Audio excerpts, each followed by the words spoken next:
l'espérance du salut, justement, de notre âme.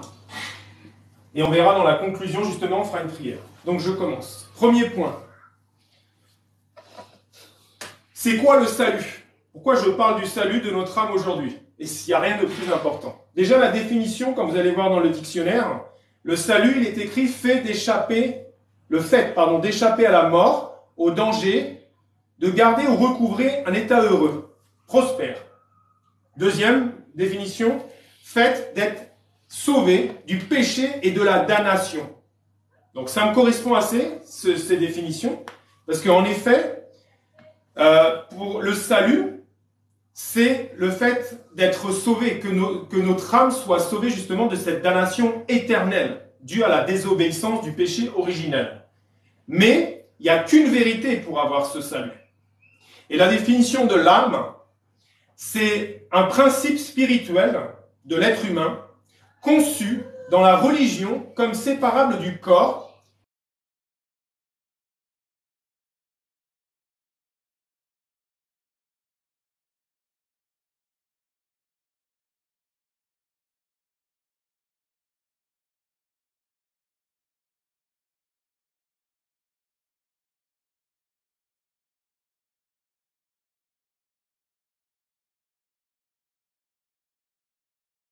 important de se demander où est-ce qu'on va si on meurt aujourd'hui. Est-ce qu'on est sûr qu'on va aller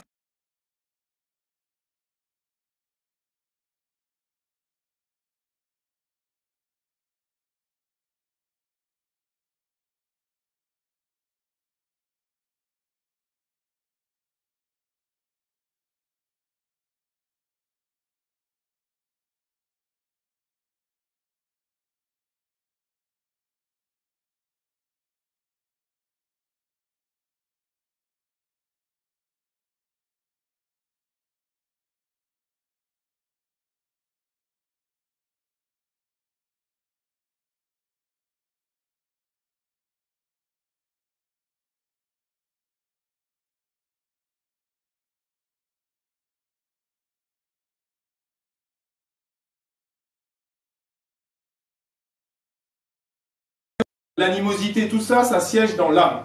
Et c'est important que l'âme soit en bon état, en bonne santé. L'âme, c'est éternel, comme j'ai déjà dit, et il n'y a que deux destinations possibles.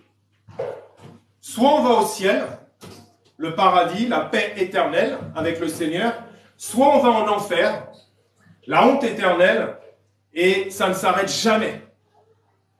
Donc, quand on parle de la mort, nous souvent on parle de la mort. Moi j'avais entendu parler de la... Forcément on dit, bah tiens, on va enterrer quelqu'un de notre famille, on entend la mort tous les jours quelque part. On voit les informations.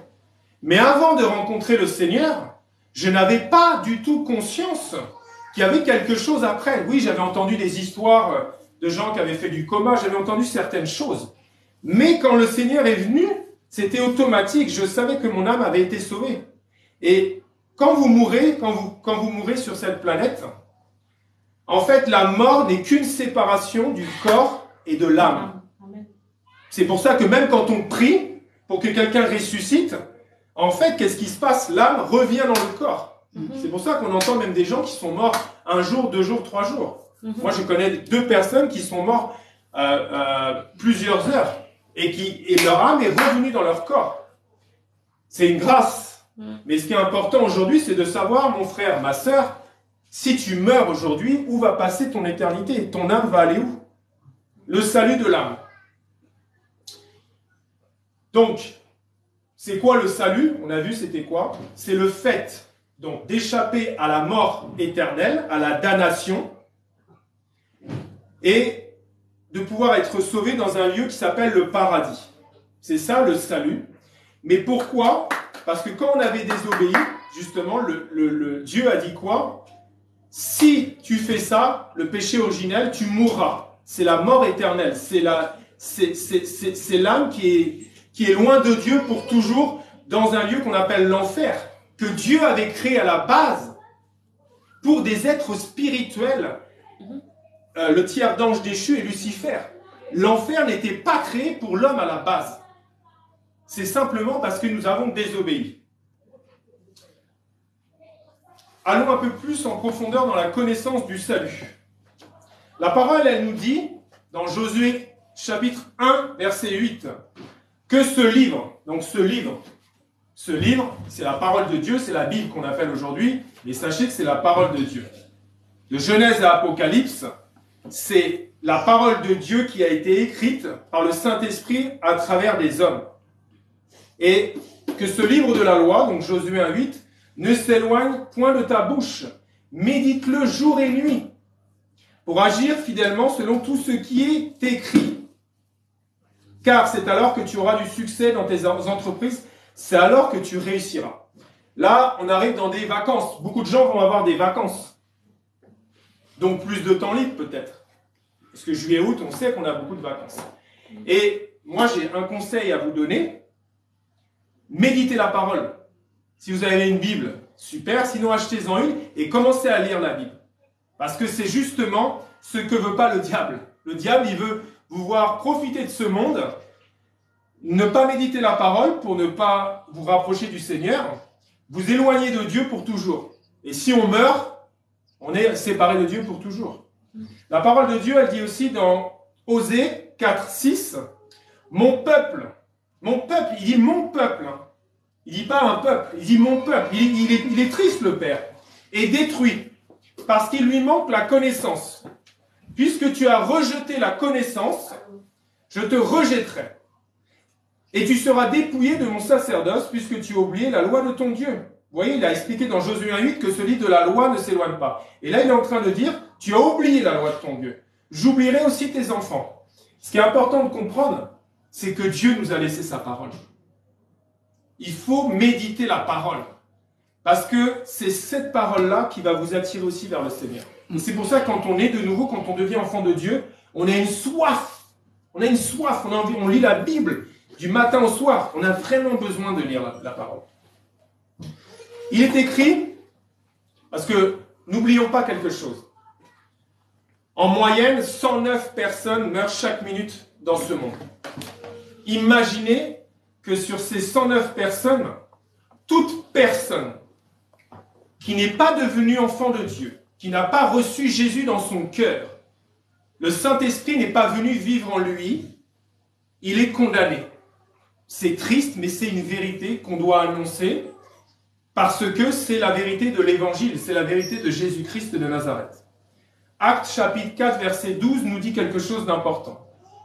Il n'y a de salut en aucun autre nom, car il n'y a sous le ciel aucun autre nom qui ait été donné parmi les hommes par lequel nous devions être sauvés. Oui, on parle de Jésus, on fait du catéchisme, mais il faut comprendre la révélation de la croix dans son cœur. C'est très important, c'est là le salut de l'âme. Et on va voir ça tout à l'heure. Pour être sauvé, il faut comprendre que l'œuvre de la croix pénètre dans votre cœur, l'amour de Jésus-Christ, et vous devez recevoir en cadeau. Aujourd'hui, c'est encore la fête des pères. On peut faire des cadeaux, si on a la chance d'avoir notre papa encore ici vivant. Mais le cadeau du ciel, le plus grand cadeau que Dieu a donné, c'est son Fils. Et nous, le plus gros cadeau qu'on peut faire à notre Père céleste, c'est de lui donner notre vie. Parce que le diable, la seule chose où il peut atteindre maintenant Dieu, c'est d'emmener le maximum d'âmes avec lui en enfer. Parce qu'il sait que ça fait souffrir le Père. Pourquoi? Parce que nous, quand on va annoncer la bonne nouvelle, déjà, on a le droit de ne pas croire en Dieu. Beaucoup de gens ne croient pas en Dieu. Moi, je ne croyais pas en Dieu jusqu'à l'âge de 41 ans, jusqu'à ce qu'il se révèle devant moi. Pourquoi Dieu a créé l'enfer? Parce que la ruse du diable aussi, c'est de faire croire que l'enfer n'existe pas. Mais l'enfer est très réel. Je suis très sérieux, très sérieux. Moi, je connais des gens qui sont allés en enfer, qui sont revenus. Moi-même, que vous voyez devant vous, je ne les ai pas vus, mais je les ai entendus. En pleine journée. C'est atroce. C'est comme c'est écrit dans la parole, des grincements de dents et des cris. C'est horrible. Et quand on a ça, on va chercher Dieu tous les jours. Comme l'apôtre Paul a dit, d'ailleurs, ce que je voyais avant comme un gain, je le vois comme de la boue, afin de gagner Christ. Parce que si vous gagnez les choses du monde pour perdre votre âme, ça n'a pas de sens. Et la parole est claire avec ça. À quoi cela sert-il à un homme de gagner le monde entier s'il perd son âme, justement. Et aujourd'hui, on parle du salut de l'âme. L'enfer a été créé, comme je disais tout à l'heure, pour Lucifer. Lucifer était la créature, qui a été bien sûr créée largement avant l'homme, qui était responsable de la louange et de l'adoration au ciel. Donc vous voyez, il y avait le trône de Dieu. Lucifer, l'ange de lumière, était la créature qui était la plus proche physiquement de Dieu. Et un jour, je ne sais pas comment c'est arrivé, par orgueil, par jalousie, il a voulu monter au-dessus, il a voulu prendre le trône de Dieu. Il a pris un tiers des anges, ce sont le tiers d'anges déchus maintenant sur la terre, et Jésus, quand il est venu, disait justement, je voyais Satan tomber du ciel comme un éclair, parce que Dieu, bien sûr, est Dieu. Donc quand il y a eu ce coup d'état au ciel, Dieu a jeté Satan, Lucifer, avec ce tiers d'anges déchus. Et il a créé ce lieu qui s'appelle l'enfer. Parce que Satan sait très bien que sa destination finale, c'est l'enfer, avec ce tiers d'anges. Malheureusement, un jour, on a désobéi. Et la désobéissance emmène le péché. Le salaire du péché, c'est la mort. Et ce lieu a été créé, l'enfer. C'est pour ça que même quand Jésus est venu, les démons, à travers les gens qui disaient « Mais est-ce que notre temps est déjà venu, fils de l'homme, fils de Dieu ?» Parce qu'ils connaissent très bien. Ils savent très bien que leur destination, c'est là-bas. Mais nous, aujourd'hui, toutes les personnes, je proclame ça, toutes les personnes qui n'est pas enfant de Dieu, là, pendant que je parle, sera enfant de Dieu à la fin de cette prédication. Oh non, Dieu. Amen, amen. Il faut devenir enfant de Dieu. Parce que moi, après ma conversion, je pleurais pour toutes ces âmes qui partent en enfer chaque minute parce qu'ils sont enfants du diable, consciemment ou inconsciemment. Même s'ils ne font pas de mal, parce qu'ils ne sont pas sauvés par leurs propres œuvres. La seule façon d'être sauvé, on va voir ça tout à l'heure, c'est de reconnaître Jésus-Christ comme notre Seigneur, de le confesser et de le suivre jusqu'au bout, de rien lâcher, de s'accrocher à Jésus. C'est le seul qui peut sauver votre âme. Il n'y a pas d'autre chemin. Ça, c'est un mensonge du diable qui a créé des religions, qui a créé les voies spacieuses dont parle Jésus, qui mènent à la perdition. Il y en a des centaines. Accrochez-vous à Jésus. C'est le chemin étroit. C'est la vie éternelle. Donc, l'endroit de l'enfer est très réel. Et malheureusement, il était fait pour des êtres abominables, des êtres spirituels. Il n'était pas fait à la base pour nous des hommes, des créatures faites à l'image de Dieu. C'est pour ça que quand il y a des gens qui vont en enfer, même qui passent 2 secondes, et qui reviennent, ils parlent de Jésus du matin au soir à tout le monde. Parce que c'est un endroit horrible, terrorisant, et ça ne s'arrête jamais. Donc on va voir un petit peu, quand Dieu a créé donc l'homme, le 6e jour, donc en 1000 ans, on appelle ça le paradis, le jardin d'Éden. Mais Dieu voulait aussi voir notre amour, si notre amour serait toujours plus grand que cette tentation de l'arbre de la connaissance du bien et du mal et cette désobéissance. Et cette désobéissance nous a éloignés de Dieu pour toujours. C'est la vérité.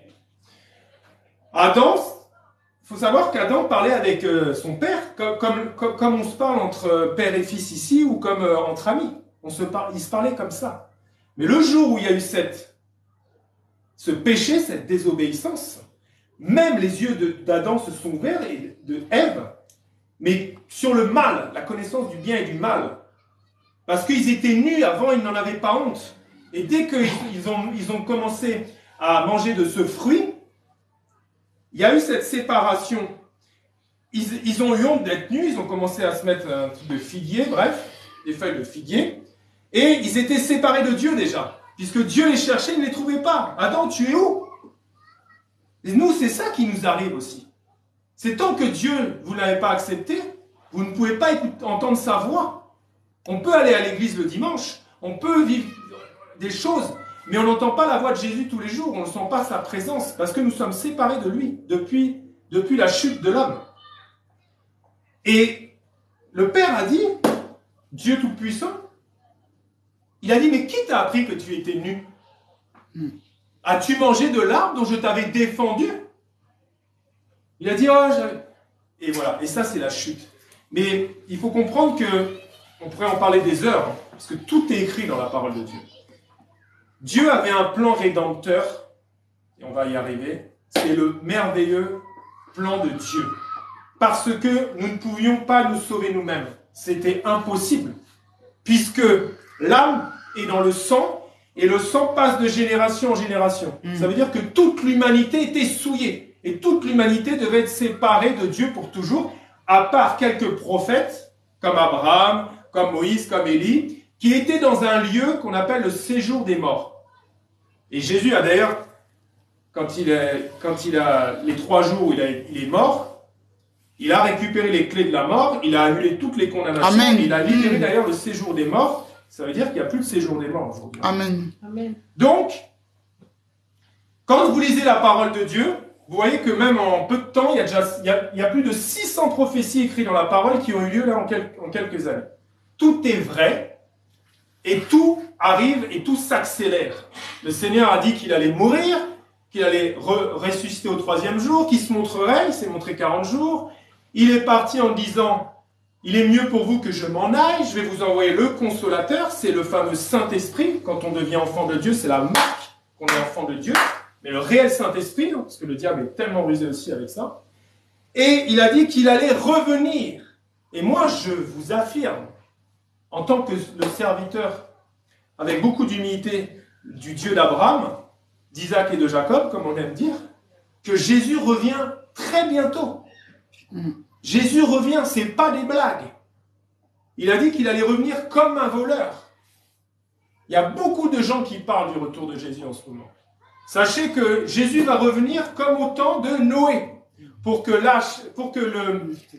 Dieu déverse le déluge, il fallait que l'arche soit fermée. Pour que Dieu lance le feu sur Sodome et Gomorrhe, il fallait que l'arche soit éjectée. Amen, amen, amen. Et pour que Dieu dise, pour que Dieu déverse sa colère dans l'Apocalypse, il faut que l'épouse de Christ soit enlevée au ciel. Amen. Et c'est pour bientôt. C'est pour très bientôt. Donc, n'oubliez pas quelque chose. Le diable n'aime pas ce genre de message. Le diable n'aime pas la vérité.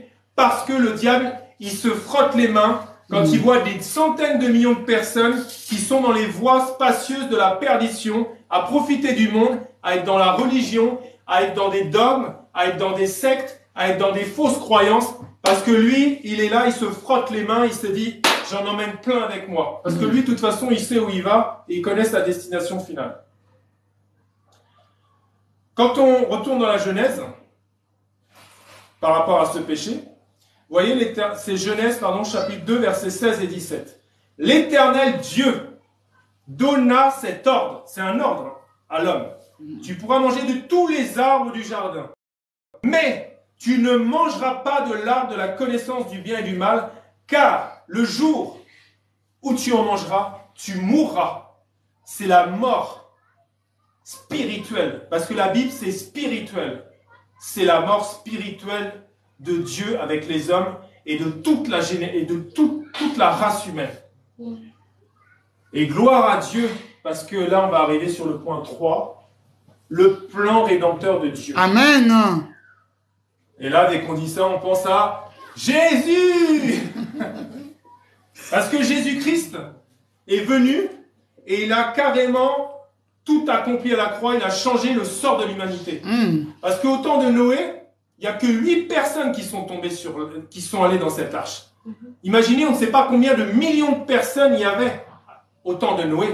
Mais toutes ces personnes sont parties en enfer.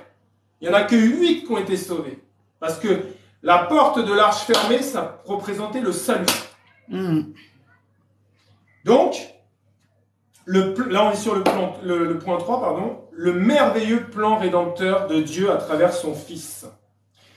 Imaginez, parce qu'on a du mal à se représenter, enfin moi non, merci Seigneur, mais on a du mal à se représenter le Père, il a fait le Fils. C'est spirituel.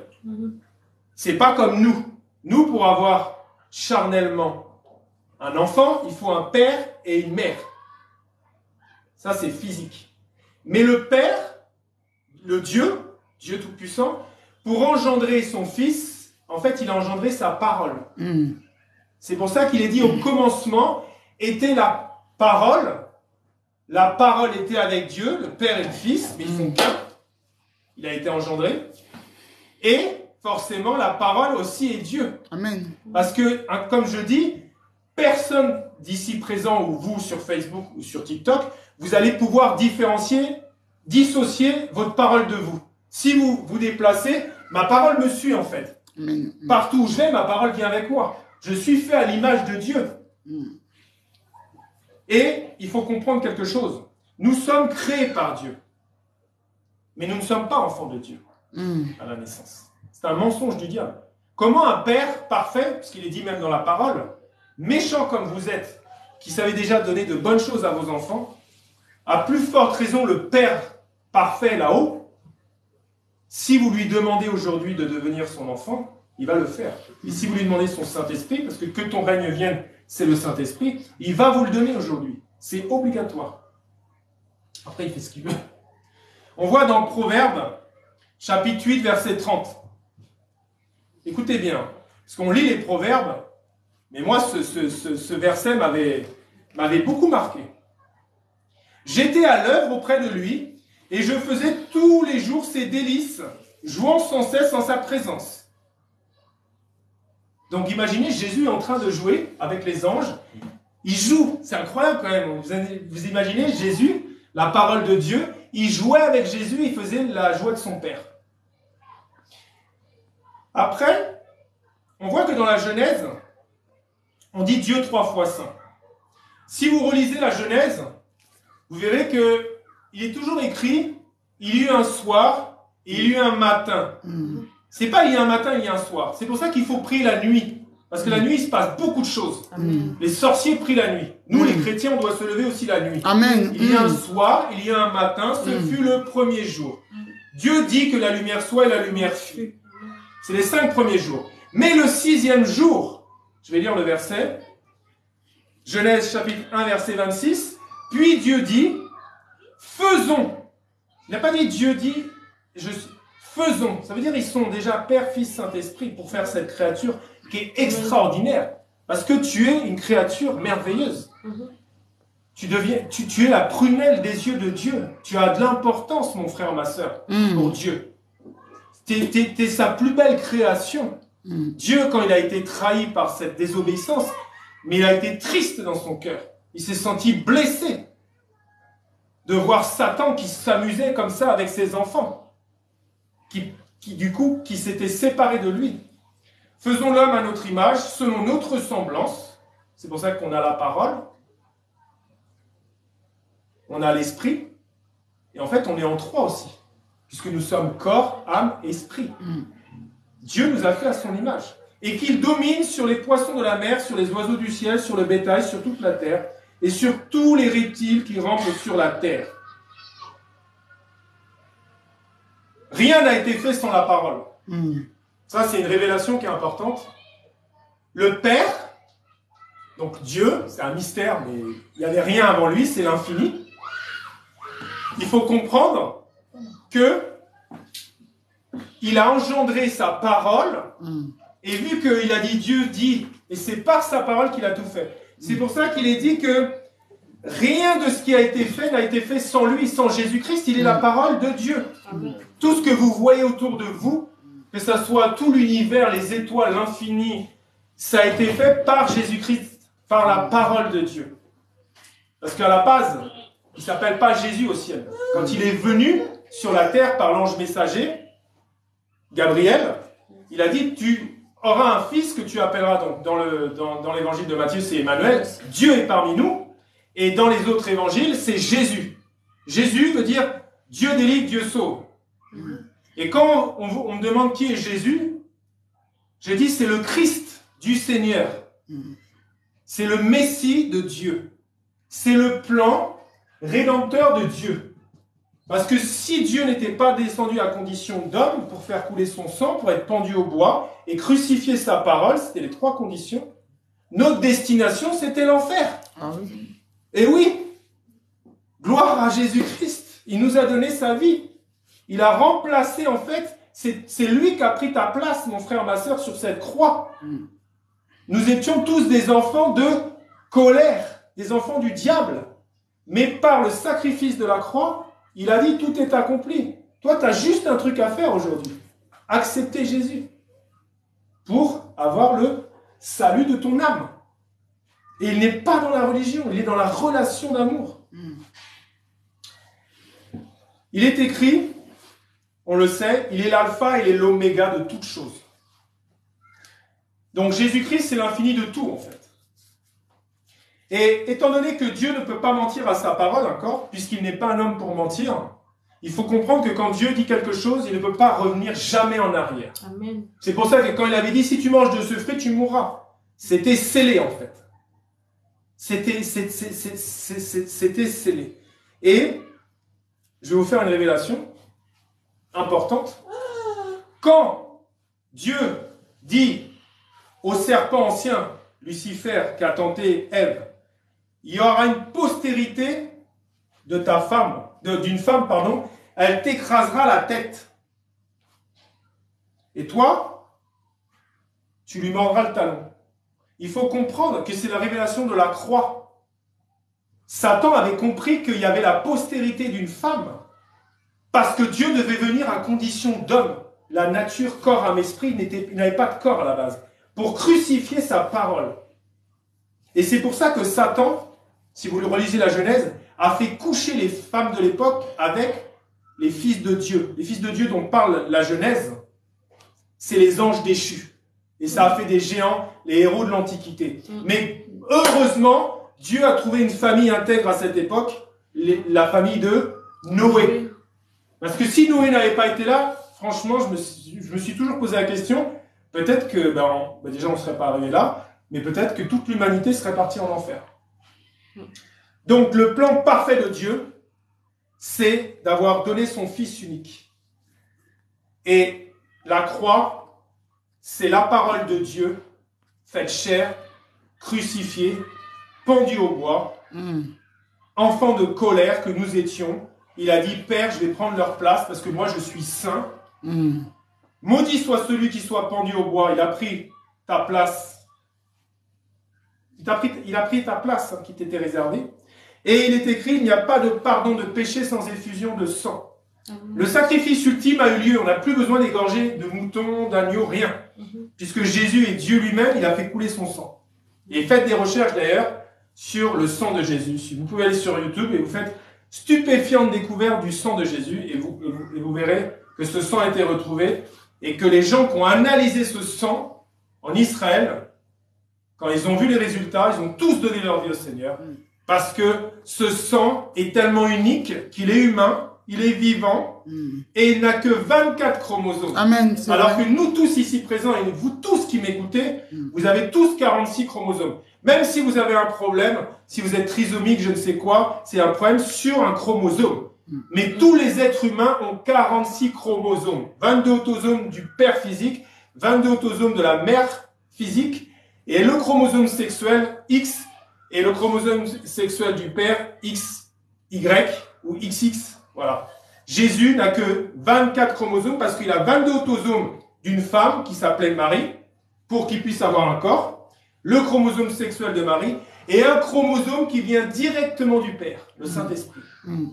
Et quand les gens, je vous assure, regardez ce témoignage, quand les gens ont dit mais c'est quoi ce sang? Surtout que c'était des juifs, hein, ils ne reconnaissent, pour beaucoup ils ne reconnaissent pas l'œuvre de la croix, ils ne reconnaissent pas que le Messie est déjà venu il y a 2000 ans. Quand tout ce laboratoire, le directeur a analysé ce sang, l'homme qui a fait faire analyser ce sang, c'est un archéologue, il pleurait. Hein. Il a dit, ça donne envie de pleurer, il a dit, c'est le sang de votre Messie. Et tout le monde a pleuré et tout le monde a donné sa vie à Jésus. Parce que c'est une preuve. C'est une preuve que Jésus est venu à condition d'homme, par amour pour nous. Donc c'est le plan parfait. Je continue parce que sinon je vais dépasser aujourd'hui. Donc, 4e point. Suis-je aujourd'hui un enfant de Dieu? C'est la question la plus importante qu'il faut se poser. Hein. Parce que tu peux être un mec sympa, une nana sympa, tu profites du monde, tu t'occupes des orphelins et tout. Mais si tu n'es pas enfant de Dieu aujourd'hui et que tu meurs, tu seras séparé de Dieu pour toujours. Parce que quand tu nais ici sur la terre, on te donne un prénom. Et souvent d'ailleurs, tu vois dans les réseaux sociaux, en commentaire, par exemple, je sais pas, si tu t'appelles Anthony, on va marquer « Bienvenue au petit Anthony, bienvenue Anthony, il fait 3,5 kg, bienvenue, bienvenue, bienvenue. » Mais ça, c'est ta naissance physique. Et toi, si tu veux naître de nouveau aujourd'hui, devenir donc la deuxième naissance pour annuler la deuxième mort, la mort éternelle, devenir enfant de Dieu, au ciel, ils vont venir « Bienvenue !» Ils vont écrire ton nom dans le livre de la vie. Et tu vas devenir enfant de Dieu. Et ça, c'est le jour le plus important de ta vie. Donc, sommes-nous tous enfants de Dieu? Non. C'est clair, c'est écrit. La parole nous dit dans Jean chapitre 1, verset 12. Mais, à tous ceux qui l'ont reçu, donc ont reçu Jésus-Christ dans son cœur et confessé, à ceux qui croient en son nom, elle a donné le pouvoir de devenir, vous devenez enfants de Dieu, lesquels sont nés, non plus de la chair, mais de l'Esprit de Dieu. Amen. Parce que si tu n'as pas le Saint-Esprit quand tu meurs de cette planète, tu ne seras pas sauvé. On est créé par Dieu, puisque Dieu crée tout, et nous sommes d'ailleurs une continuité de la création de Dieu en Adam, mais nous, à notre naissance, nous ne sommes pas enfants de Dieu. Nous ne sommes pas sauvés. Est-ce qu'un père aimant va envoyer ses enfants en enfer? Non. Mais il faut devenir enfant de Dieu. Et il faut rester obéissant à la parole de Dieu aussi. Aujourd'hui, c'est le jour de ton salut. Mon frère, ma soeur. Où que tu sois, partage la vidéo. Je vois tout le monde dire, quand quelqu'un décède, RIP, repose en paix. Ah, son âme, il va retrouver un tel, un tel. Ça, c'est notre espérance. Mais ce n'est pas la vérité. Malheureusement. Malheureusement. Moi, je pleure tellement parce que je sais que ma famille, mes ancêtres, ne connaissaient pas Jésus. C'est triste, j'ai beaucoup pleuré. Mais Dieu m'a fait grâce une fois de venir dans ma vie. Et aujourd'hui, j'ai des membres de ma famille qui sont vivants. Ils peuvent encore recevoir Jésus. Ils peuvent devenir enfants de Dieu aujourd'hui. Mais c'est triste de savoir que tes ancêtres n'ont pas connu Jésus. Et nous tous ici présents, on a la même tristesse. Mais on ne peut pas retourner en arrière. C'est trop tard. Puisqu'on va voir le salut où il est, il faut confesser. Quand tu es mort, tu ne peux plus parler. Tu ne peux plus recevoir Jésus. C'est trop fort, c'est trop tard. On a aussi des chansons... C'est pour ça que le Seigneur a dit clairement que tu ne peux pas aimer les choses du monde. Il y a des morceaux qui quelque part, qui te fait que tu ne veilles pas, que tu n'es pas prudent. Alors qu'il a dit, sois prudent comme un serpent, sois doux comme une colombe.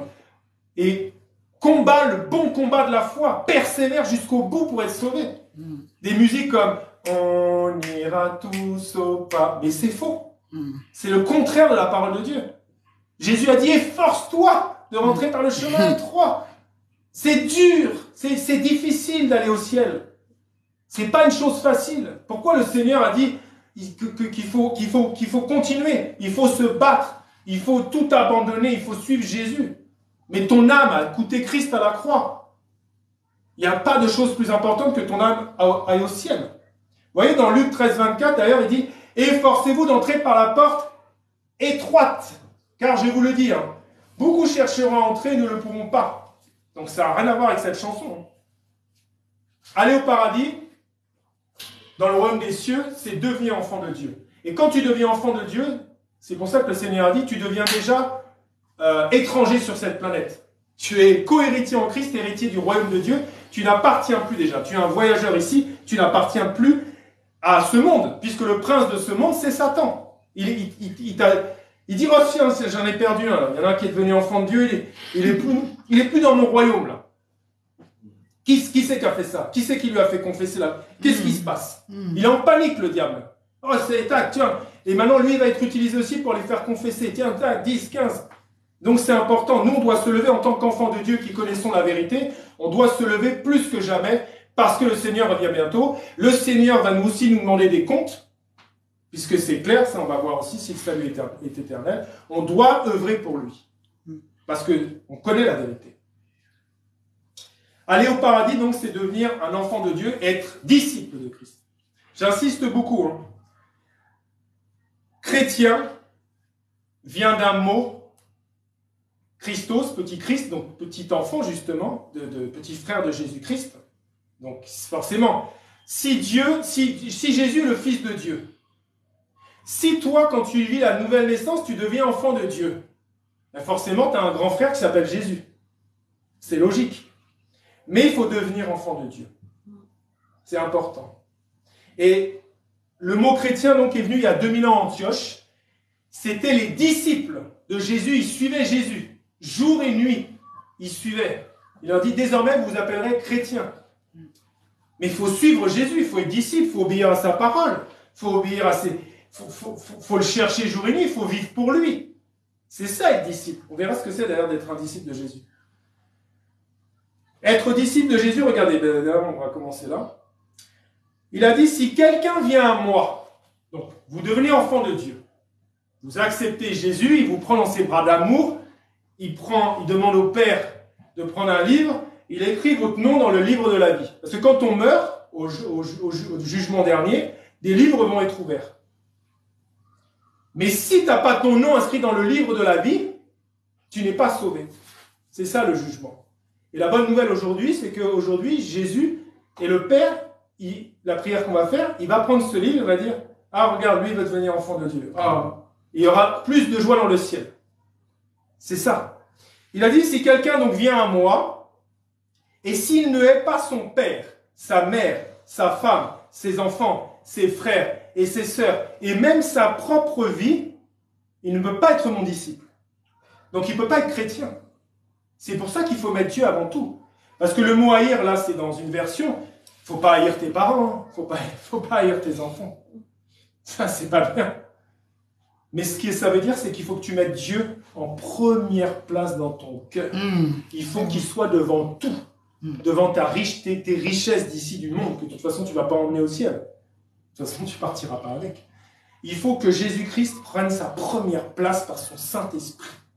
C'est l'Esprit de Dieu qui doit venir. Et quand tu lui laisses la place, en plus il va t'utiliser, il va commencer à dire, ah c'est lui, il s'est donné à moi, il me suit. Et quiconque ne porte pas sa croix, et ne me suit pas, il continue, hein, c'est Jésus qui parle, ne peut pas être mon disciple, donc ne peut pas être chrétien. Ça veut dire que tu dois accepter, quand tu suis Jésus-Christ, quand tu deviens enfant de Dieu, tu dois accepter cette vérité qu'il a donnée par sa propre parole, que tu seras persécuté, que tu seras haï, et l'évangile qu'on doit annoncer, c'est pas un évangile, reçois Jésus, tout va être super. Ben non, c'est faux. Reçois, j'ai vu ça il n'y a pas longtemps, reçois Jésus et tu vas morfler. Tu vas commencer à avoir des combats dans ta vie. Les gens ne vont pas te comprendre, puisque tu ne seras plus dans le même esprit. Tu n'appartiens plus au monde. Tu étais dans le monde avec tes amis et tout, et d'un coup, paf, le Seigneur vient, tu reçois Jésus, tu deviens enfant de Dieu, tu n'appartiens plus au monde. Les gens ne te comprennent plus. On a parlé avec un monsieur il n'y a pas longtemps, et lui, il n'est même pas devenu enfant de Dieu.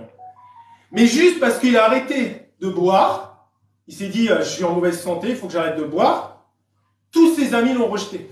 Mais c'est grave quand même. Il a dit, bah, mes potes, vu qu'on se voyait que pour se retrouver au bar et boire, bah, du coup, moi, je veux plus boire, ça m'intéresse plus d'être entraîné là-dedans. Donc imaginez quand vous devenez enfant de Dieu, bah, forcément, le monde ne vous reconnaît plus. Et Jésus n'est pas une religion, j'insiste bien. Jésus, c'est une relation. La ruse du diable, comme j'ai dit, c'est d'avoir créé justement diverses religions.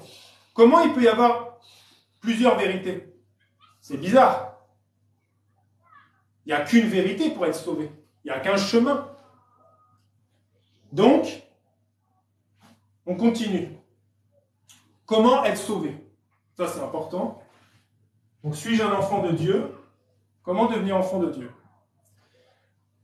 La parole de Dieu dans l'évangile de Jean, donc Jean, le frère de Jacques, les enfants de Zébédée, qui travaillent d'ailleurs en étroite collaboration avec Simon qui est devenu Pierre et son frère André.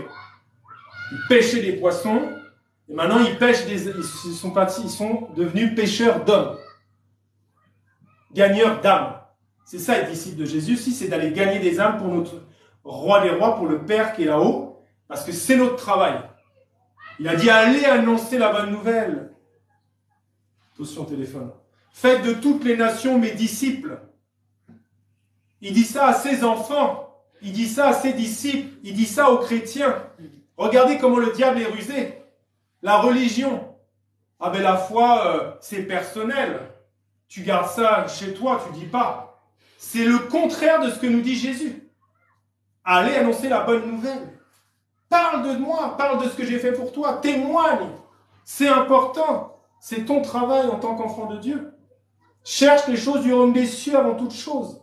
Et lui va s'occuper de ce dont tu as besoin. Donc, Jean chapitre 3. Je vais juste te lire 2 versets que tout le monde connaît. Verset 3 et verset 16. Jésus lui répondit, en vérité, je te le dis, si un homme ne naît de nouveau, la nouvelle naissance, devenir enfant de Dieu, il ne peut voir le royaume de Dieu. Ça veut dire que si tu ne peux pas voir le royaume de Dieu, tu n'iras pas au paradis. Et verset 16, car Dieu a tant aimé le monde qu'il a donné son Fils unique, afin que quiconque croit en lui ne périsse point, mais qu'il ait la vie éternelle. Alors j'insiste sur le verbe croire ici, c'est très important. Beaucoup de gens croient en Dieu. Là il a dit, afin que quiconque croit en lui, déjà il faut croire en Jésus-Christ, il faut croire en l'œuvre rédemptrice de l'œuvre de la croix à Golgotha, et il faut le suivre. Parce que les démons croient en Jésus, tu crois que les démons vont aller au ciel? Non. Tu peux croire en Jésus, tu peux aller à l'église, mais si tu n'es pas devenu enfant de Dieu, si tu n'as pas accepté Jésus dans ton cœur, tu n'es pas devenu enfant de Dieu. Tu fous la marque du Saint-Esprit. Moi, j'aime bien dire cet exemple quand j'annonce la bonne nouvelle. Je dis, ok, tu crois en Dieu. Bon, je prends un exemple. Quand tu fais une recette, prends n'importe quelle recette de cuisine, tu prends les ingrédients, tout ça, et puis tu fais ta recette. Et à la fin, il y a un résultat. Il y a quelque chose. Les signes de la fin de la recette, et puis tu vois, tu as ta mayonnaise, elle est bien montée, ou n'importe quelle recette. Eh bien, c'est pareil quand tu es enfant de Dieu, et quand tu as le Saint-Esprit, il y a quelque chose qui se passe. Et c'est marqué. Marc, chapitre 16, versets 17 et 18. Voici les miracles qui accompagneront ceux qui auront cru, justement, par rapport au verset Jean 3, 16. En mon nom, ils chasseront les démons. Donc, je ne te demande pas d'aller chasser tous les démons de France directement quand tu es devenu enfant de Dieu. Ils parleront de nouvelles langues. Le parler en langue, c'est biblique. Moi, un jour, je priais et j'ai une langue qui est sortie de ma bouche. Ou une fois, je suis allé dans une église, je parlais même pas en langue, et je me suis dit, c'est quoi ces gens? Ils ont un langage bizarre. Mais c'est biblique. Quand le Saint-Esprit vient vivre en toi, tu peux avoir un parler en langue. Ils saisiront des serpents, s'ils boivent quelques breuvages mortels, il ne leur fera point de mal. Ils imposeront les mains aux malades, et les malades seront guéris. Mon frère, ma sœur, il n'a pas dit d'aller prier pour les malades, il a dit d'aller guérir les malades. Amen. Parce que si Jésus-Christ vit en toi par son Esprit Saint que le Père t'a donné, puisqu'encore une fois, moi je parle, mais je ne peux pas te sauver, puisqu'il est écrit, il est impossible d'aller au Père s'il ne t'attire à lui. Comment moi, un athée total que j'étais, j'ai pu dire, Seigneur, viens me sauver. Alors que c'est bizarre d'appeler quelqu'un qui n'existe pas, à la base. Donc c'est le Père qui peut t'attirer à lui. Nous, en tant qu'enfants de Dieu, on plante. Alors moi, je plante. Mon épouse va arroser. Mais c'est Dieu qui fait croître. Parce que Dieu ne partage pas sa gloire. Amen. Jamais. Amen. La parole nous dit dans Jean chapitre 8, verset 11. Ça, c'est très important aussi. Parce que tout le monde connaît cette histoire. C'est la femme qui est prise en flagrant délit d'adultère. Et la loi de Moïse dit, elle mérite la lapidation. Et on sait qu'on connaît l'histoire, on sait comment ça s'est passé. Jésus a dit, celui qui n'a jamais péché, qui lui jette la première pierre. Et on sait que tout le monde est parti du plus vieux au plus jeune. Ça veut dire que plus on vit longtemps, plus on pêche quelque part. Et il va lui dire justement, parce qu'il est dit, mais quelqu'un te condamne, il n'y a plus personne, elle est seule avec le Seigneur. Et donc Jean 8, 11 dit, elle répondit, non Seigneur. Et Jésus lui dit, je ne te condamne pas non plus.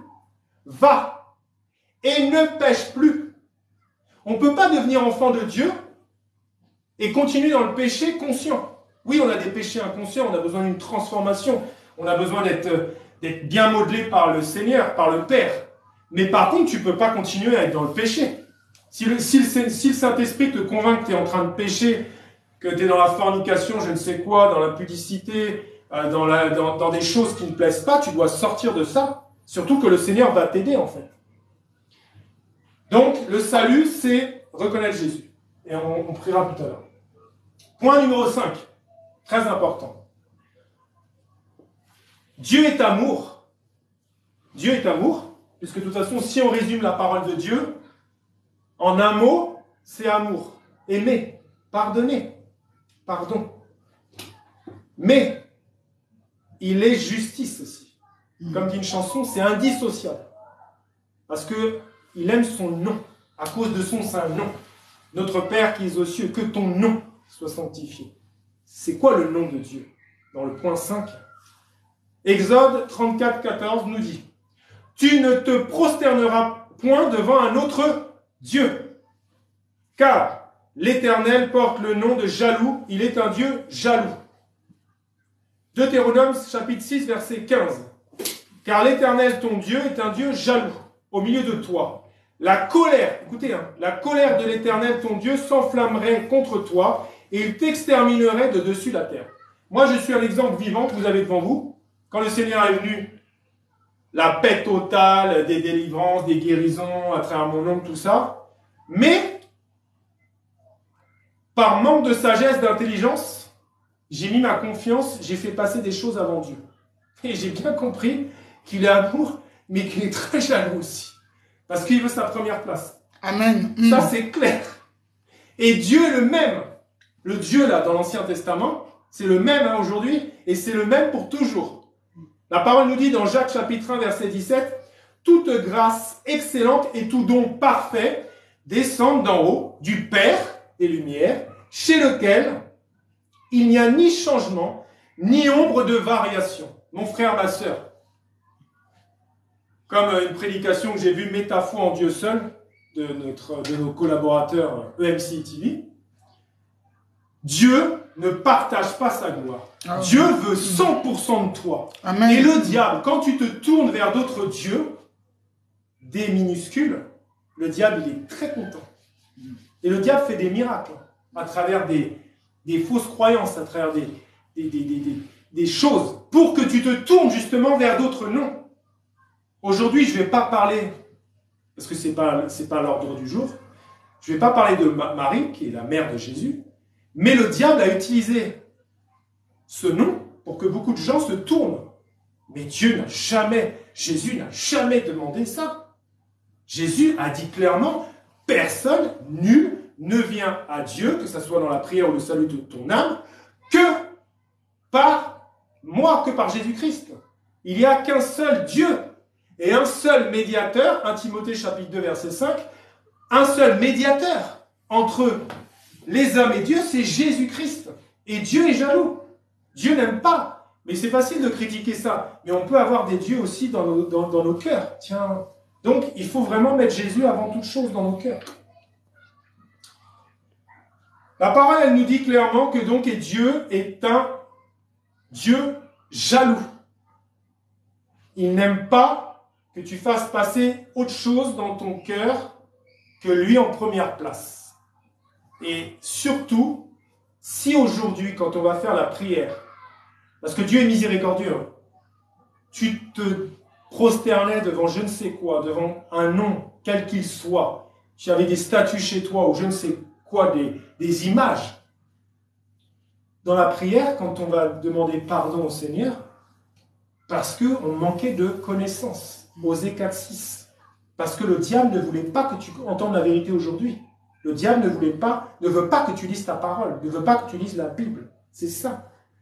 Un enfant de Dieu qui ne lit pas la Bible est un enfant en danger de mort, parce qu'il est en danger de revenir en arrière. Donc il faut persévérer jusqu'au bout, parce que pourquoi le Seigneur a dit il y a beaucoup d'appelés et peu d'élus? Ça veut dire qu'il t'a déjà appelé. Il a déjà touché ton cœur, il t'a déjà attiré à lui. Il t'a appelé. Mais il y a peu d'élus. Et il a dit dans la parole, Matthieu chapitre 24, verset 13, et là, ce n'est pas l'apôtre Paul, quand il dit j'ai combattu le bon combat de la foi, c'est Jésus-Christ de Nazareth, le Dieu fait chair, le Verbe incarné, la parole de Dieu fait chair, qui parle et qui dit très clairement, Matthieu chapitre 24, verset 13, mais celui qui persévérera jusqu'à la fin sera sauvé. Et là, on parle du salut de nos âmes. Ça veut dire que toutes les doctrines où tu es sûr que quand tu as reçu Jésus, tu es sauvé quoi que tu fasses, même si tu retournes dans le monde et tout, c'est une fausse doctrine. Je ne suis pas d'accord avec cette doctrine. Parce que ça contredit la parole. Bien sûr, tu ne perds pas ton salut comme tu vas perdre tes clés de voiture. Ça prend du temps. Parce que le diable va travailler jour après jour. Il va amener des mauvaises personnes dans ton entourage. Il va commencer à essayer de te ramener en arrière. Tu crois que si l'ennemi de ton âme, de nos âmes, t'étais sauvé, il ne peut plus rien faire contre toi, il va prendre toute cette énergie pour te ramener en arrière? Non. C'est pas facile, mais encore une fois, si le diable t'attaque, moi c'est ça que je dis à tout le monde. Un enfant de Dieu, qui se dit enfant de Dieu, qui se dit chrétien, qui se dit disciple de Jésus, qui n'a aucune attaque de l'ennemi, il y a un gros souci, quoi. Parce que c'est comme, tu vois, sur un ring de boxe ou de je ne sais quoi, de catch, il y a deux adversaires. Et ben, dans le monde spirituel, il y a aussi deux adversaires. Tu as le monde, et tu as le royaume des ténèbres, et tu as le royaume des cieux. Soit tu es enfant du diable, soit tu es enfant de Dieu. Quand tu deviens enfant de Dieu à la nouvelle naissance, le monde, le prince de ce monde, va venir chercher des problèmes. C'est pour ça que nous sommes en guerre spirituelle. C'est pour ça que nous devons nous revêtir de l'armure du chrétien dont parle l'apôtre Paul. Nous sommes en guerre ici, puisque nous n'appartenons plus donc à ce monde et au prince de ce monde. Celui qui aime les plaisirs du monde est ennemi de Dieu. Je n'ai pas dit que tu n'as pas le droit de profiter des choses du monde, mais tu ne dois pas mettre les choses du monde dans ton cœur. Tout à l'heure, je disais que le diable avait créé les religions. Oui, il a créé les religions, et d'ailleurs on voit bien que ça fait que des guerres. Comment un Dieu d'amour a pu créer différentes choses pour qu'il y ait des guerres. C'est pas logique. Et d'ailleurs, le verset qui parle de la religion se trouve dans Jacques chapitre 1, 7. La religion pure et sans tache est d'aller visiter les veuves, les orphelins, et ne pas se laisser souiller par les choses du monde. Donc c'est ça la religion pour le Seigneur, pour Dieu. C'est d'aller visiter les gens, soit le bon samaritain, d'aller visiter les gens qui ont des problèmes. Pas dire, ah ben, là, moi, je fais juste une parenthèse, j'ai créé une association pour les orphelins d'un pays en Afrique, le Congo, c'est tellement compliqué là-bas. Mais quand j'étais dans mon ancienne vie, pour boire des verres d'alcool, là, on était prêt à dépenser des milliers d'euros. Par contre, pour aller donner un peu d'argent pour des orphelins, pour faire construire un orphelinat, c'est beaucoup plus compliqué. On voit bien qui dirige ce monde. Et je ne critique pas, hein, mais je trouve ça triste. La Bible nous dit, et là je vais parler de quelque chose d'important, je vais vous parler d'un témoignage, ça ne va pas faire plaisir à certains, mais c'est comme ça. Moi, après ma conversion, je ne connaissais rien, hein. Donc c'était le Saint-Esprit qui me guidait. J'avais voulu aller dans un endroit en France, où il y a des miracles, où beaucoup de gens se rendent en pèlerinage. Et, avant de continuer, je vais vous lire ce que le Seigneur vous connaissez, Jean chapitre 2, versets 15 à 17. Ayant fait un fouet avec des cordes, il les chassa tous du temple, ainsi que les brebis et les bœufs. Il dispersa la monnaie des changeurs et renversa les tables. Et il dit aux vendeurs de pigeons, « ôtez cela d'ici, ne faites pas de la maison de mon père une maison de trafic. » Ses disciples se souvinrent qu'il est écrit, « Le zèle de ta maison me dévore. » Voilà. Et il y a des endroits où on vend des choses. On peut vendre des médailles miraculeuses. On peut vendre de l'eau bénite, on peut vendre de je ne sais quoi. Mais c'est pas normal. Puisque Dieu a dit, je t'ai donné gratuitement. Donne gratuitement. Va prier pour les malades. Fais ça. C'est du business quand même. Non, c'est pas normal. Maintenant, je vois carrément des pasteurs qui vont signer sur la Bible et qui vont vendre la Bible 100 €. Mais tu peux pas faire ça, mon frère, ma soeur. Dieu, c'est l'amour. C'est pas l'argent. Tu peux pas servir Dieu et l'argent. Oui, on a besoin d'argent, bien sûr, pour faire avancer les ministères, pour s'occuper des pauvres, bien sûr. Mais tu ne peux pas te servir du nom de Jésus, tu ne peux pas te servir de la parole de Dieu pour faire du business. Ça, c'est pas normal. Et Dieu m'a clairement montré que le diable se déguise en ange de lumière et qui fait des miracles pour séduire les gens, pour que les gens se trompent. Et aujourd'hui, c'était juste une petite parenthèse. On avance. Amen. Alors, aujourd'hui, on va prier le Seigneur de se révéler à nous, de tout notre cœur, de tout notre âme. Là, on va sur le point 6, et après, on va conclure avec la prière. Amen. Beaucoup de gens me disent, ouais, moi, j'ai jamais fait de mal et tout. Malheureusement, Éphésiens 2,9 nous dit, ce n'est point par les œuvres, afin que personne ne se glorifie. Vous pourrez lire aussi l'histoire de Corneille, Actes chapitre 10. Actes chapitre 10. Quelqu'un qui faisait du bien, craignait l'Éternel, mais il n'était pas sauvé. Mais, gloire à Dieu, il a été sauvé. Toute sa famille. Après, les gens me disent, en me disant, bah, c'est pas grave, j'aurai une autre vie, puis je serai mieux. La réincarnation n'existe pas, mon frère, ma soeur. Il est écrit, il est comme il est réservé aux hommes de mourir une seule fois, après quoi vient le jugement. Et le jugement, c'est juste, est-ce que tu m'as accepté quand tu étais vivant? Est-ce que ton nom est inscrit dans le livre de la vie? La réincarnation n'existe pas. Amen. Donc, seul le Saint-Esprit peut te convaincre. Moi, j'ai parlé. La parole de Dieu, c'est la parole de Dieu qui peut te convaincre à l'intérieur de Dieu, de toi. J'ai fait l'erreur de parler des centaines d'heures, des fois aux mêmes personnes, ce qui ne sert pas à grand-chose, puisque moi, je ne fais que planter. Dieu se glorifie en allant sauver les gens. Et beaucoup de gens sont complètement aveuglés, égarés, perdus, parce que le prince de ce monde les a emmenés dans des sectes, dans des religions et je ne sais quoi. Mais le seul chemin, c'est Jésus. Pourquoi? Parce que Jean 14,6, tout le monde connaît ce verset, et Jésus lui dit, je suis le chemin, je suis la vérité et la vie. Et nulle personne ne vient au Père que par moi. C'est le chemin du salut, aujourd'hui pour toi.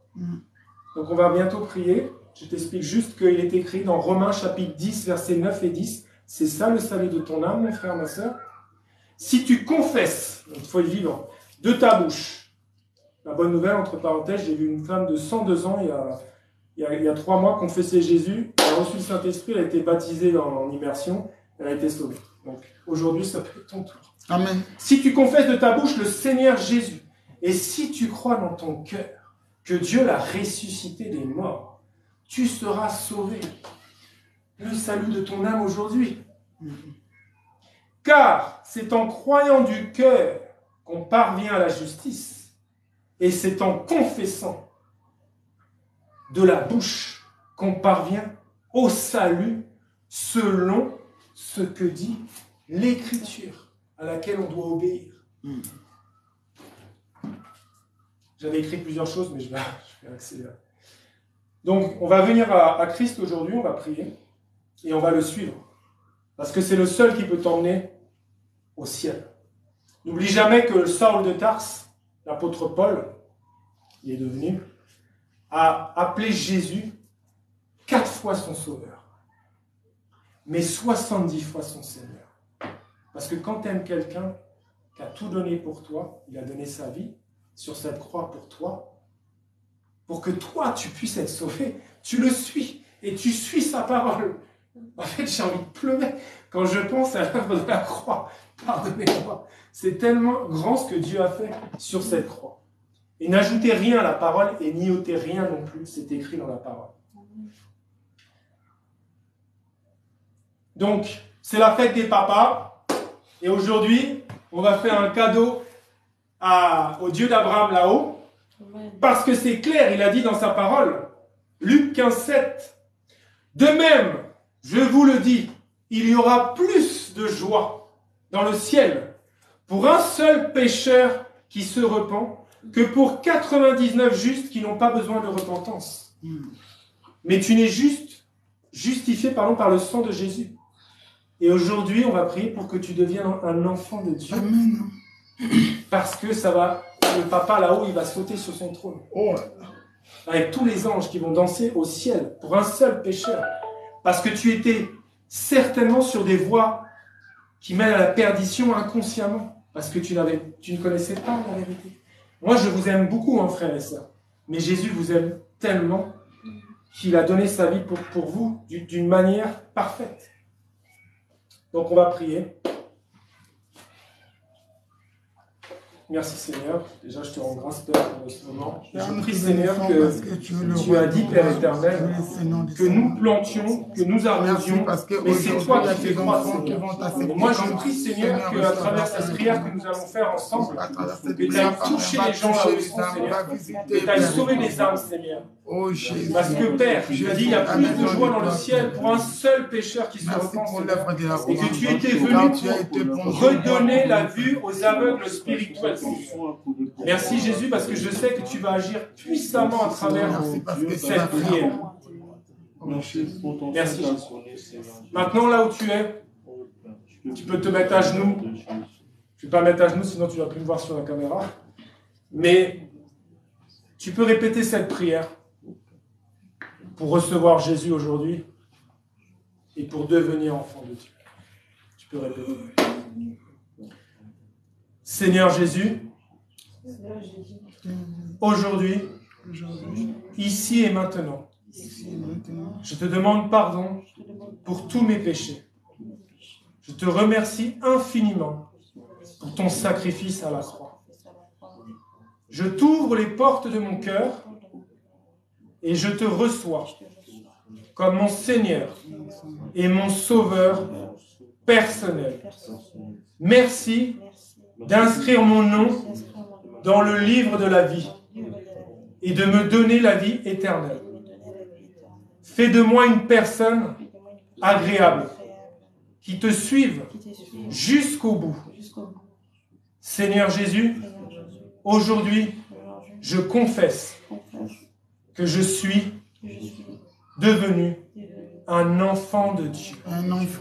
Et viens, remplis-moi de ton Saint-Esprit, de la couronne de ma tête à la plante de mes pieds. Viens, je veux que tu me visites, Seigneur. Je veux que tu me visites, Seigneur. Amen. Amen.